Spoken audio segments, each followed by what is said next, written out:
Hello, फिर स्वागत है एक बार फिर से फेरी टेल्स स्टोरी। आज कुछ खुशकिस्मत नाम हमारे साथ जुड़े हैं।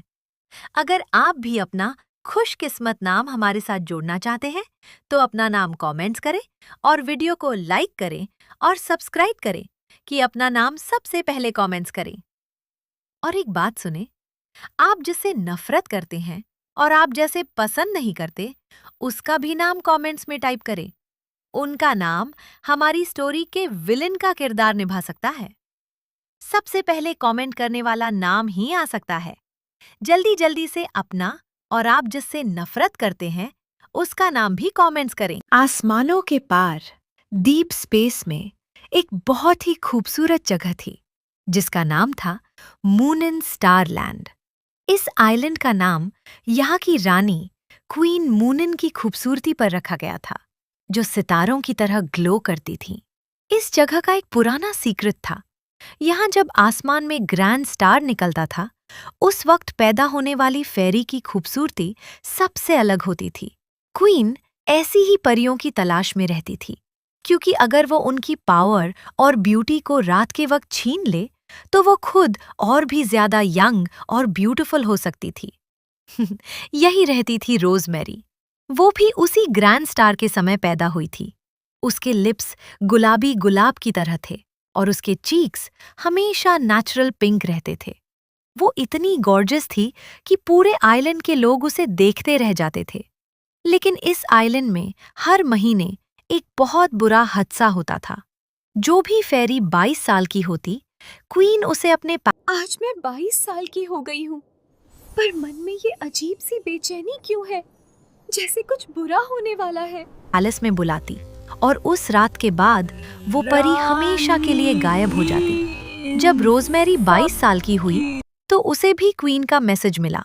क्वीन उसे देखकर बहुत हैप्पी हुई और एक बहुत ही स्ट्रेंज स्माइल दी। उस रात रोजमेरी को अपने घर के बाहर कुछ आवाजें आईं। ये कैसी डरावनी चीखें हैं? सिपाही उन जवान लड़कियों को पकड़कर कहाँ ले जा रहे हैं? उसने देखा कि कुछ लड़कियों को कोई पकड़कर ले जा रहा है। वो चुपके से उनके पीछे गई और पैलेस के एक गुप्त कमरे में पहुंच गई। वहां का सीनरी बहुत डरावना था। एक बहुत बड़ी काली कॉलरन उबल रही थी और क्वीन उन परियों को उसमें डाल रही थी।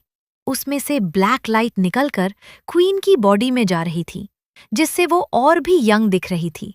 रोजमेरी ये देखकर बहुत स्कैर्ड हो गई। तभी उसे किसी ने पीछे से पकड़ लिया, लेकिन रोजमेरी के पास टेलीपोर्ट होने की जादुई ताकत थी। वो पलक झपकते ही वहां से गायब हो गई। वो अपनी जान बचाने के लिए भागी और भागते भागते आइलैंड के किनारे से नीचे गिर गई। वो सीधे अर्थ पर आकर गिरी। वहां उसे हरिम मिली, जो एक बहुत ही फैशनेबल सीक्रेट एजेंट थी। कौन हो तुम? और ये नकली पंख लगाकर क्या ड्रामा कर रही हो? कोई फिल्म की शूटिंग है क्या? हरिम को पहले लगा कि रोजमेरी कोई स्पाई है, इसलिए वो उसे अपने घर ले आई ताकि उसका ट्रूथ जान सके। विश्वास नहीं होता, तुम सच में परी हो। मेरा नाम हरीम है, बताओ मैं क्या कर सकती हूँ? हरिम ने उसे बहुत सारी टेक्निक सिखाई और एक मोबाइल कैमरा दिया ताकि वो क्वीन का सच रिकॉर्ड कर सके। रोजमेरी वापस अपने आइलैंड पहुंची और क्वीन से माफी मांगने का नाटक किया। क्वीन बहुत एक्साइटेड थी कि अब उसे सबसे खूबसूरत परी मिल गई है। जैसे ही क्वीन अपना जादू शुरू करने वाली थी, रोजमेरी तुरंत टेलीपोर्ट होकर क्वीन के प्राइवेट रूम में गई और वो रेड पर्ल ढूंढ लिया, जिसमें क्वीन की सारी शक्तियां थीं। रोजमेरी ने उस रेड पर्ल को जमीन पर पटक कर डिस्ट्रॉय कर दिया। मोती टूटते ही क्वीन की सारी जवानी गायब हो गई और वो एक बहुत बूढ़ी औरत बन गई। उसी वक्त रोजमेरी ने हरिम के सिखाए तरीके से वो वीडियो पूरे स्टारलैंड के आसमान पर चला दी।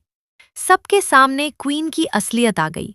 उन्हें हमेशा के लिए जेल में डाल दिया गया और मून इन स्टारलैंड अब पूरी तरह सेफ था। रोजमेरी और बाकी परियां अब बहुत हैप्पीली रहने लगीं।